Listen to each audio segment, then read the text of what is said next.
Greetings to all the student. I welcome you all in the next video lecture series of chapter number 3, that is दो चर वाले रैखिक समीकरण।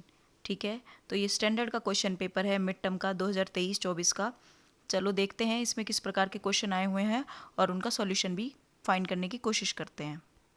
तो जो सबसे पहला क्वेश्चन इस पेपर में आया हुआ है वो ये है कि समीकरण x + y बराबर b - a और समीकरण ax - by बराबर a² - b² का हल है। ठीक है, इनमें से आपको हल बताना है, इनमें से क्या हल होगा। ऐसी समीकरण को देखकर आपको परेशान नहीं होना है, घबराना नहीं है। मैं बताती हूँ इस क्वेश्चन को कैसे हल करना है। देखो, ऐसे क्वेश्चंस को डील करने के लिए आपको क्या करना है, जो ऑप्शन में वैल्यू दे रखी है वो पुट करके देखनी है। अगर वो इन दोनों इक्वेशंस को सेटिस्फाई कर देती है तो इसका मतलब हमारा आंसर करेक्ट है। तो सबसे पहले ऑप्शन था हमारे पास कि x बराबर a है और y बराबर b है। ठीक है, इस सिचुएशन में आपको क्या करना है कि इसमें इस एक समीकरण में x की जगह a पुट करना है, y की जगह b पुट करना है। तो x की जगह a पुट करेंगे, y की जगह b पुट करेंगे, तो ये तो a + b है और ये a - b है, तो ये इक्वेशन तो हमें सेटिस्फाई नहीं हो रही। इसका मतलब फर्स्ट ऑप्शन तो नहीं हो सकता। अब सेकंड ऑप्शन ट्राई करते हैं। सेकंड ऑप्शन था x का वैल्यू a, y का वैल्यू -b। ठीक है, तो ये क्या आ जाएगा, a - b, right hand side पे दे रखा है b - a, ये a - b है, ये भी b - a है, तो ये तो नहीं हो सकता। ठीक है, नेक्स्ट देखते हैं, x का वैल्यू b है और y का वैल्यू a है, तो ये हो जाएगा b + a, और ये है b - a, ये प्लस है ये माइनस है, ये भी नहीं हो सकता।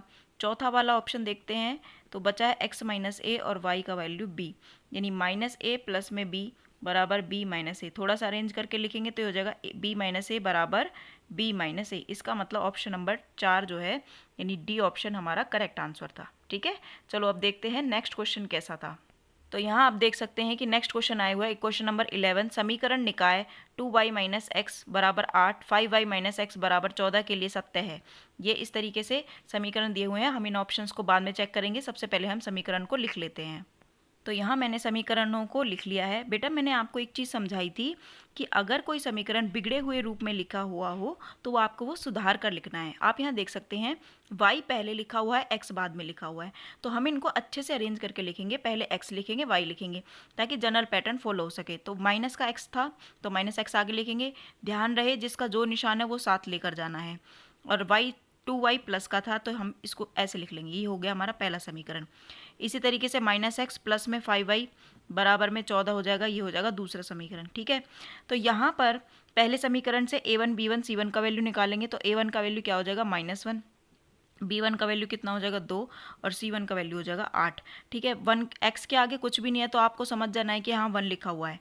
ठीक है, इसी तरीके से a2 में वैल्यू निकालेंगे तो ये हो जाएगा -1, b2 में वैल्यू निकालेंगे 5, c2 में वैल्यू निकालेंगे तो आएगा 14। ठीक है, तो यहाँ पर अब हम रेशियो निकाल के देखेंगे, तो a1/a2 का रेशियो क्या आ जाएगा, -1/1, दैट इज़ 1, क्योंकि इससे कट जाएगा। ठीक है, अब हम निकालेंगे b1/b2 का रेशियो क्या आएगा, तो ये हो जाएगा 2/5। ठीक है, तो ये इतना निकालना काफ़ी रहेगा या नहीं रहेगा अभी देख लेते हैं। c1/c2 का रेशियो भी निकाल लेते हैं, हो जाएगा 8/14। क्या ये किसी से कट सकता है, बिल्कुल, तो ये दो हो जाएगा 2 चौक 8, 2 सत्ते 14, ये हो जाएगा 4/7। ठीक है, ये सारे ऑप्शन हमारे आ गए हैं। अब चलो मैच करते हैं कौन सा ऑप्शन ठीक है। तो यहाँ पर a1/a2 1 है, b1/b2 4/7 है, ये तो नहीं होगा क्योंकि ये तो c1/c2 था। ठीक है, कैंसिल करो। ये a1/a2 को 2/5 बता रहा है, ये भी गलत है। a1/a2 -1 है, ये भी गलत है। ये ठीक है कि b1/b2 2/5 आया था, c1/c2 4/7 आया था, तो हमारा कौन सा ऑप्शन करेक्ट हो जाएगा, ऑप्शन नंबर डी।